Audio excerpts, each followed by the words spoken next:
Okay, let's get into this. We're doing a deep dive today into, well, a really critical moment in the war in Ukraine. We're focusing on those intense Russian strikes recently, especially on the city of Kharkiv. And for this, we're mainly looking at excerpts from a BBC report. It's titled, Russia Launches Biggest Drone Attack on Ukraine's Kharkiv.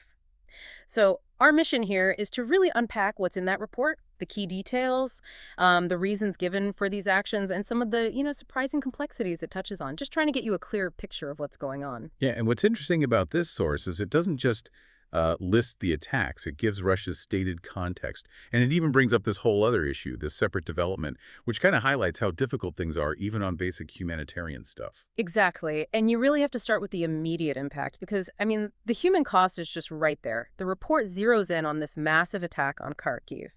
The mayor, Ihor Terekov, he gave some specific numbers. He said overnight, Russia launched, get this, 48 drones, plus 2 missiles and 4 gliding bombs. 48. Just the drone number alone is huge. But then you hear the human toll, and it's stark. The source says at least 3 people killed, 21 injured. And just awful. The mayor mentioned a baby and a 14-year-old girl were among the injured. Just heartbreaking. And beyond the casualties, the report talks about the damage.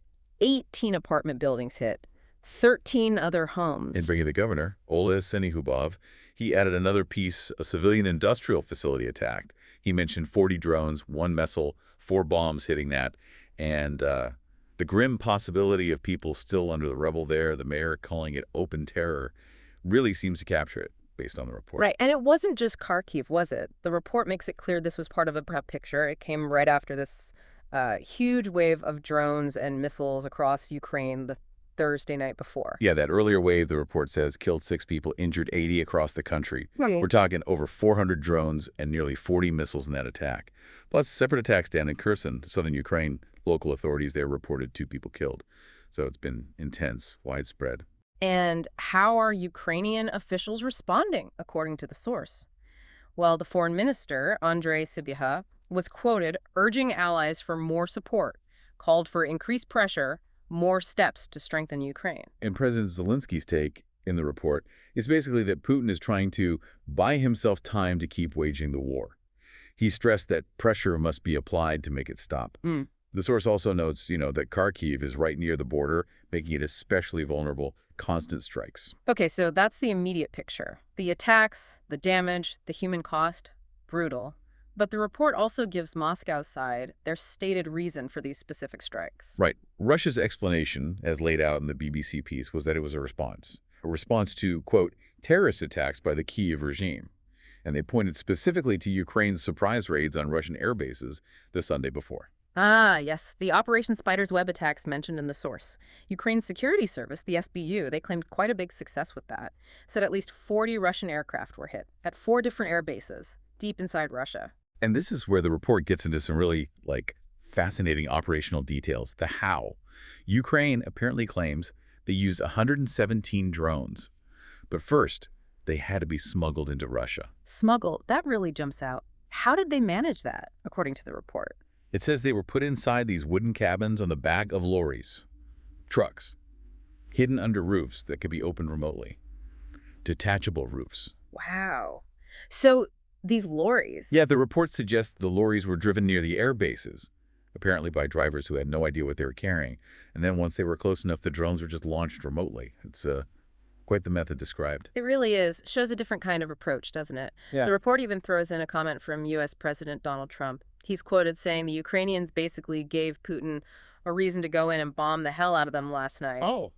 And apparently added that Putin had told him Moscow would have to respond after those airfield attacks. So the report lays out this sequence. Ukraine hits targets deep in Russia. Then Russia launches these massive strikes on Ukraine, explicitly calling it a response. It points towards, a potential escalatory cycle. Okay, let's shift gears slightly. Because the same source, the BBC report, also discusses something else. Something that seems separate from the fighting, but maybe tells us just as much about the situation. These conflicting stories about a prisoner exchange. Yeah, this is striking. Because the report says an agreement was actually reached. Earlier talks in Istanbul, they had agreed to exchange all sick and heavily wounded prisoners, anyone under 25, and also the bodies of 12,000 soldiers. Sounds pretty concrete, right? A humanitarian step. It does. Yeah. But then It just didn't happen. And the Yeah. stories clash completely. Moscow's version, from their negotiator Vladimir Medinsky on Saturday, claimed Ukraine just backed out. Said they unexpectedly postponed accepting bodies and the prisoner exchange indefinitely. Medinsky apparently went further, according to the source. Claimed over 1,000 bodies of Ukrainian soldiers were brought to the agreed spot, but Ukraine's officials were no-shows. He also said they gave Ukraine a list of 640 POWs to get the exchange started. And Ukraine's response. The report quotes their coordination for POW's office. Sounds like they weren't happy. Not at all. They basically told Russia to stop playing dirty games. That's a direct quote reported. Their statement flatly denied Medinsky's claims, said they do not correspond to reality or to previous agreements. So what was their version of events? Why did it fall through? They alleged Russia wasn't sticking to the terms. Ukraine said they submitted lists based on clearly defined categories, like agreed. Got it. But Russia apparently gave them alternative lists that didn't match the agreed approach. And on the bodies, they said, yeah, an agreement was reached, but no specific date was set. They accused Russia of taking unilateral steps that weren't coordinated. So you've got two totally opposite accounts for why this humanitarian deal collapsed. It just, wow, it really shows the level of mistrust, doesn't it? Even on something like returning the dead or the very sick. Absolutely. And the report kind of zooms out for a second to remind us, the context. Mm. Full-scale invasion started Feb 2022. Russia controls roughly 20% of Ukraine, including Crimea. Peace talks have gone nowhere. They're fundamentally divided on how to even start ending the war. Ukraine wants an unconditional ceasefire first. Russia says no. It just highlights this huge gulf. So let's bring this back to you listening. What are you taking away from these different pieces from the source? You've got the immediate horror of the attacks, like in Kharkiv. You've got Russia's justification, linking it to Ukraine's spider's web operation. And then this breakdown of the prisoner exchange with completely contradictory stories. How does all that fit together for you? What picture does it paint? It paints a picture of, well, layers. Intense military action, strategic justifications flying back and forth, and even basic humanitarian gestures getting tangled in suspicion and conflicting narratives. It's incredibly complex. Right. So just to recap quickly, we've looked at the sheer scale of these recent attacks, particularly on Kharkiv. We've seen the tit-for-tat explanation offered by Russia. We dove into those fascinating details the source provided about Ukraine's alleged drone operation, Spider's Web, and we explored the breakdown of that prisoner and body exchange with those opposing accounts. And maybe a final thought, drawing from what the source presents. It's this contrast, isn't it? On one hand, you see these incredibly complex, maybe even audacious military operations being described, drones smuggled in lorries, remote launches deep in enemy territory, real high-tech, high-stakes stuff.